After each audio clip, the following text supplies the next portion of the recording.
पाकिस्तानी अमरीकी बिजनेसमैन हैं तनवीर अहमद साहब, मेरे मोअज़्ज़ज़ मेहमान ज्वाइन कर चुके हैं प्रोग्राम में, बहुत शुक्रिया। अस्सलाम वालेकुम तनवीर साहब। सर, पाकिस्तान और अमरीका के जो ताल्लुकात हैं, तवील तारीख़ है ऑब्वियसली इसमें, और काफ़ी उतार चढ़ाव आता रहता है। ताल्लुकात को सर मज़ीद बेहतर बनाने के लिए, मजबूत बनाने के लिए, मुस्तहकम बनाने के लिए जो वहाँ मुक़ीम पाकिस्तानी कम्युनिटी है, क्या किरदार अदा कर सकती है सर? जी, first of all thank you for having me here. ये बड़ा अच्छा सवाल आपने किया। हम इस चीज़ में बड़ा भरपूर किरदार अदा कर सकते हैं। जो मैं हमेशा से ही कहता आया हूँ कि हमें जो अपनी शुरुआत है वो इस तरीके से करनी चाहिए कि अगर हम पाकिस्तान में पैदा हुए हैं तो यूएस में हम बड़े पले हैं। पाकिस्तान ने अगर हमें एक आइडेंटिटी दी है तो जो हमारी कामयाबी सक्सेस हुई है वो यूएस में हुई है।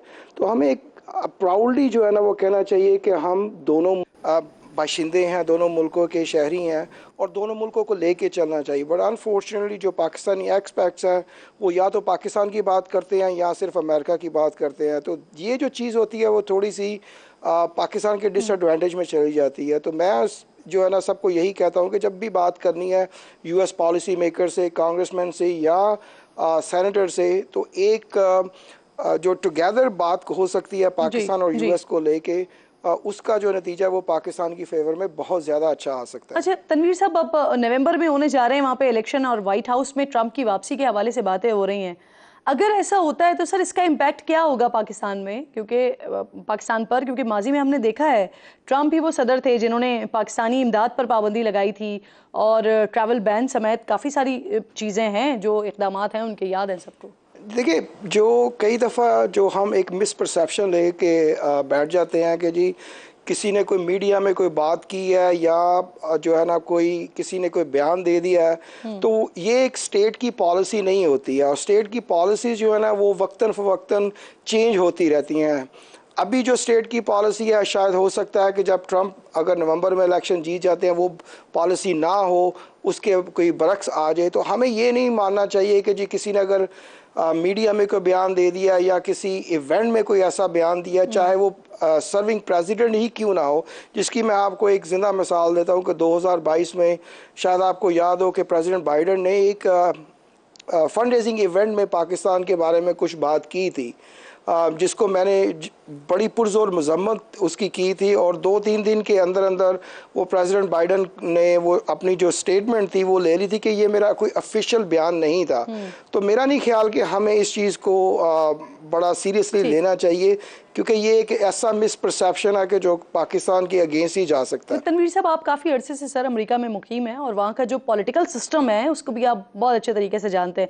अब अभी रिसेंटली वहाँ पर एक करारदाद आई जिसका जवाब ऑब्वियसली पाकिस्तान की तरफ से तो फिर भरपूर दिया गया, लेकिन सर हुआ ये कि वहाँ की हुकूमत ने भी अपने आप को दूर रखा इस करारदाद से। फिर सवाल ये कि करारदाद आई कैसे? देखिए, ये जो अमेरिकन गवर्नमेंट है या जो अमेरिकन कंट्री है, ये एक बहुत बड़ा डेमोक्रेटिक कंट्री है। दुनिया का देखा जाए तो शायद दूसरे नंबर पे ना इतना बड़ा डेमोक्रेटिक कंट्री है।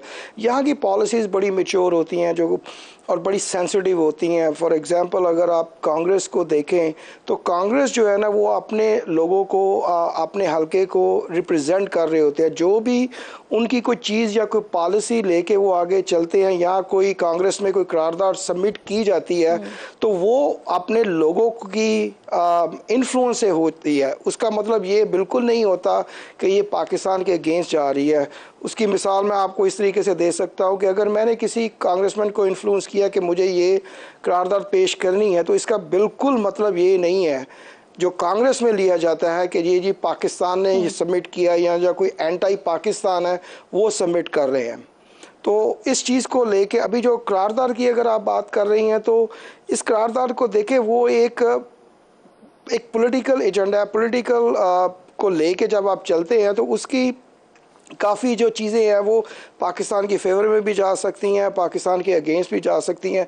लेकिन हमें जो चीज़ करनी है, जो पाकिस्तानी डायस्पोरा है उधर, पाकिस्तानी एक्सपैट्स हैं, उनको लेके कि हम किस तरीके से इस चीज़ को जो मिसट्रस्ट है या मिसपरसेप्शन पाकिस्तान का एक बना हुआ है उसको किस तरीके से पॉजिटिवली रीस्टोर करें और जो भी हम इक़दामात करें, जो भी हम स्टेप्स लें, वो पाकिस्तान की बेहतरी के लिए हों, ना कि पाकिस्तान के खिलाफ वर्जी में हों। बिल्कुल ठीक। तनवीर साहब, ओवरसीज़ पाकिस्तानियों की बहुत बड़ी तादाद है जो हमें बरतानिया में नज़र आती है, दारुल अवाम में पहुँचते हैं, वज़ीर बनते हैं, वहाँ पर मेयर बनते हैं, लेकिन अमेरिका में ऐसा नहीं है। जबकि दूसरी तरफ जो नेबर कंट्री है, इंडियंस हमें बहुत बड़ी तादाद में वहाँ पे नज़र आते हैं।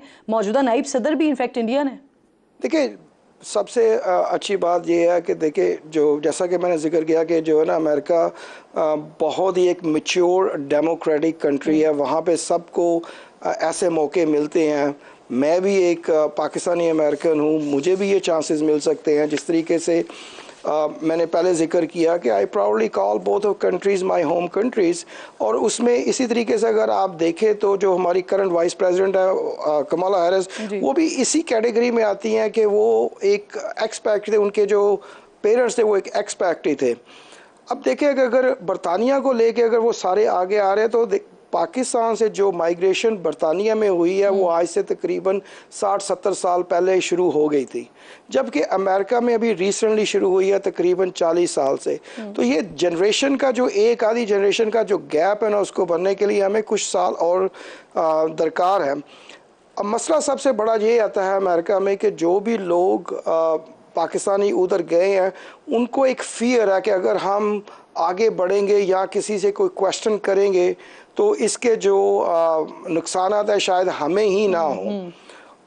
मैं इस चीज़ को ना बड़ा डिफरेंटली देखता हूँ। मेरी नज़र में हमें ऐसा नहीं करना चाहिए, हमें आगे बढ़ना चाहिए, हमारे बच्चों को आगे बढ़ना चाहिए, जितना हम कर सकते हैं वो करें। इंडियंस ने यही चीज़ जो है वो पिछले तकरीबन 30 साल से शुरू कर दी थी, जो कि पाकिस्तानी अब हम शुरू। ठीक, तनवीर साहब, एक और बड़ी इंपॉर्टेंट बात सर, आज ही पाकिस्तान और IMF के दरमियान जो है वो स्टाफ लेवल मुआहदा तय पा गया है। हम सब की दुआ है, ऑब्वियसली हमारी उम्मीद है कि ये प्रोग्राम जो है वो आखिरी हो, लेकिन सर इसके लिए हमें ऑब्वियसली अपने पैरों पर खड़ा होना होगा और इसके लिए हमें यहाँ पाकिस्तान में सरमायाकारी लानी होगी। तो सर ओवरसीज़ पाकिस्तानी किस तरह अपना किरदार अदा कर सकते हैं, और सबसे इम्पोर्टेंट ये कि हुकूमत को क्या आसानियां पैदा करनी होंगी पाकिस्तान के मुस्तकबिल के लिए बहुत बड़ा किरदार अदा कर सकते हैं।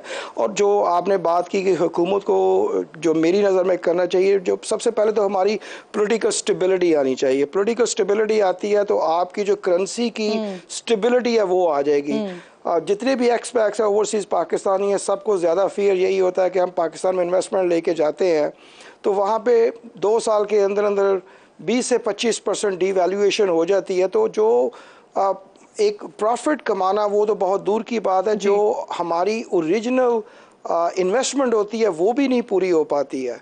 तो अगर हमने जो ओवरसीज़ पाकिस्तानियों को इस चीज़ पे कन्विंस करना है कि वो ज़्यादा से ज़्यादा इन्वेस्टमेंट पाकिस्तान लेके आए, तो हमें 2 चीज़ें डेफिनेटली करनी है। एक तो पॉलिटिकल स्टेबिलिटी है और दूसरी जो है ना वो करेंसी की स्टेबिलिटी है। करेंसी की स्टेबिलिटी के लिए हमें जो डॉलर का आउटफ्लो है पाकिस्तान से, उसको रोकने की ना बहुत सख्त ज़रूरत है। बिल्कुल ठीक।